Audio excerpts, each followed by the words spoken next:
Top quality और consistent performance के लिए सिर्फ सिल्वर पंप नाम याद रखना। ಏನು ಹೇಳೋದು ಸರ್ ಏನು ಹೇಳೋಕ್ಕಾಗತ್ತೆ ಸರ್ ಆ ಕ್ಷಣವನ್ನು ಕಣ್ಣಾರೆ ಕಂಡಿದ್ರು ಮೇಡಮ್ ಅವರು ಕೂಡ ಸುಮಾರು ಮಹಿಳೆಯರ ಮಂಗಲ್ಯವನ್ನು ತಾಣೆಯನ್ನು ಕಡಿಮೆ ಮಾಡೋದು ಮತ್ತು ಕುಂಕುಮ ಅಳಿಸಿ ಹಾಕ್ತೀವಿ ಮೋದಿಗೆ ಹೋಗಿ ಹೇಳಿ ಅನ್ನುವಂಥದ್ದು ಅವರ ಆ ಸಿಟ್ಟನ್ನು ಕಣ್ಣಾರೆ ಕಂಡಿದ್ರು. ಸೊ 22ಕ್ಕೆ ದಾಳಿ 22ಕ್ಕೆ ಅಲ್ಲಿ ಅಟ್ಯಾಕು ಮತ್ತು 7ಕ್ಕೆ ಪ್ರತಿಕಾರ ಅಂದರೆ ನೊಂದ ಕುಟುಂಬಗಳಿಗೆ ಮತ್ತೆ ಸಾಂತ್ವನ ಹೇಳುವಂಥ ಪ್ರಯತ್ನವನ್ನು ಕೂಡ ಮಾಡಿದ್ದಾರೆ ಭಾರತ ಸರ್ಕಾರದಿಂದ ಪ್ರೈಮ್ ಮಿನಿಸ್ಟರ್ ಮೋದಿ ಸರ್. ಹೌದು ಸರ್, ಸರ್ಕಾರಗಳೆಲ್ಲ ಜೊತೆಗೆ ನಿಂತಿದೆ. ಅವ್ರಿಗೇನು ಕರೆಕ್ಟ್ ಅನಿಸ್ತಾ ಇದೆಯೋ ಅದು ಮಾಡ್ತಾ ಇದ್ದಾರೆ ಅವರೆಲ್ಲರೂ. ನಾನು ಮುಂಚೆ ಹೇಳ್ದಂಗೆ ಇದ್ರ ಬಗ್ಗೆ ಎಲ್ಲ ಕಂಪ್ಲೀಟಾಗಿ ಡೀಟೇಲಾಗಿ ಸ್ಟಡಿ ಮಾಡಿರ್ತಾರೆ ಸರ್. ಮಾಡ್ದಿರಾ ಈ ಥರ ಒಂದು ಈ ಸ್ಟೇಜಲ್ಲಿ ಇಷ್ಟು ಅಟೆನ್ಷನ್ ಸಿಗ್ತಾ ಇದೆ, ಎಂಟೈರ್ ವರ್ಲ್ಡಿಂದ ಅಟೆನ್ಷನ್ ಸಿಗ್ತಾ ಇದೆ, ಎಷ್ಟೋ ವರ್ಲ್ಡ್ ಲೀಡರ್ಸ್ ಎಲ್ಲ ನೋಡ್ತಿದ್ದಾರೆ.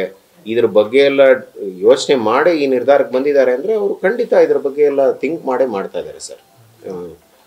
ಸೊ ಹಾಗಾಗಿ ನಾನು ಮುಂಚೆ ಹೇಳ್ದಂಗೆ ಸರ್ಕಾರಕ್ಕೆ ನಮ್ಮ ಕಡೆಯಿಂದ ಕಂಪ್ಲೀಟ್ ಸಪೋರ್ಟ್ ಇದೆ, ಬೆಂಬಲ ಇದೆ. ಅವ್ರು ಏನು ಮಾಡ್ತಾರೋ ಕರೆಕ್ಟಾಗಿ ಮಾಡ್ತಾರೆ ಅಂತ ನಮ್ಗೆ ಅನಿಸುತ್ತೆ. ನಮ್ಗೆ ಭರವಸೆನೂ ಇದೆ ಸರ್. ಪಾಕಿಸ್ತಾನ ಉಗ್ರರ ನೆಲೆಗಳನ್ನ ಪೋಷಿಸ್ತಾ ಇದೆ. 9 ಉಗ್ರರ ನೆಲೆಗಳನ್ನ ಈಗ ಧ್ವಂಸ ಮಾಡಿದ್ದಾರೆ ನಮ್ಮವರು. ಏರ್ ಸ್ಟ್ರೈಕ್ ಮಿಸೈಲ್ಸ್ ಹಾಕಿ ಅವನ್ನೆಲ್ಲ ಧ್ವಂಸ ಮಾಡಿ ಅಲ್ಲಿ ಸುಮಾರು 100 ಜನ ಸತ್ತಿದ್ದಾರೆ ಅಂತ ನ್ಯೂಸ್ ಬಂದಿದೆ. ಅದರಿಂದ ಭಾರತ ಸರ್ಕಾರ ಒಳ್ಳೆ ನಿರ್ಧಾರ ತಗೊಂಡಿದೆ. ಒಳ್ಳೆ ಮಾಹಿತಿಯನ್ನು ತಗೊಂಡು ಪಾಕಿಸ್ತಾನಕ್ಕೆ ಸರಿಯಾದ ಪಾಠ ಕಲಿಸಿದೆ ಇವತ್ತಿಗೆ. ಇನ್ನೂ ಅವರು ಕೆಲವರು ತಪ್ಪಿಸ್ಕೊಂಡಿದ್ದಾರೆ, ಅವ್ರನ್ನೂ ಬಲಿ ಹಾಕಬೇಕು. ಬಲಿ ಹಾಕಿ ನಮ್ಮ ದೇಶದ ಜನರ ರಕ್ಷಣೆಗೆ ಸರ್ಕಾರ ನಿಲ್ಲಬೇಕು.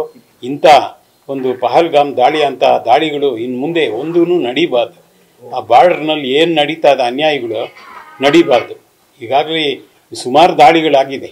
ಆರ್ಮಿಲಿ ಅನೇಕ ಜನ ಸೈನಿಕರು ಸತ್ತಿದ್ದಾರೆ. ಪಾಪ ಅವ್ರ ಫ್ಯಾಮಿಲೀಸೂ ಪಾಪ ನಿರ್ಗತಿಕರಾಗಿದ್ದಾರೆ. ಸೊ ಅದೇ ರೀತಿ ನಾಗರಿಕರಿಗೂ ತೊಂದರೆ ಆಗಬಾರ್ದು. ಆ ರೀತಿ ಸರ್ಕಾರ ಕ್ರಮ ತಗೋಬೇಕು ಅಂತ ನಾನು ಈ ಸಮಯದಲ್ಲಿ ಸರ್ಕಾರಕ್ಕೆ ಹೇಳೋಕ್ಕೆ ಇಷ್ಟಪಡ್ತೀನಿ.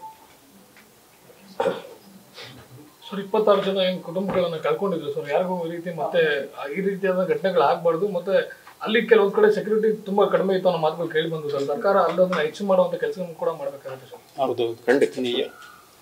ಅದೇ ಬಾರ್ಡ್ರ್ ಏನಿದೆ, ನಮ್ಮ ಬಾರ್ಡ್ರ್ ಪಾಕಿಸ್ತಾನ ಬಾರ್ಡ್ರ್ ಎಷ್ಟಿದೆ ಆ ಉದ್ದಕ್ಕೂ ಆರ್ಮಿನ ಪೋಸ್ಟ್ ಮಾಡಿ ಅಲ್ಲಿ ಸೈನಿಕರು ಹಗಲು ರಾತ್ರಿ ಕಾಯ್ತಾ ನಮ್ಮ ಜನರ ರಕ್ಷಣೆಗೆ ಆರ್ಮಿ ನಿಲ್ಲಬೇಕು.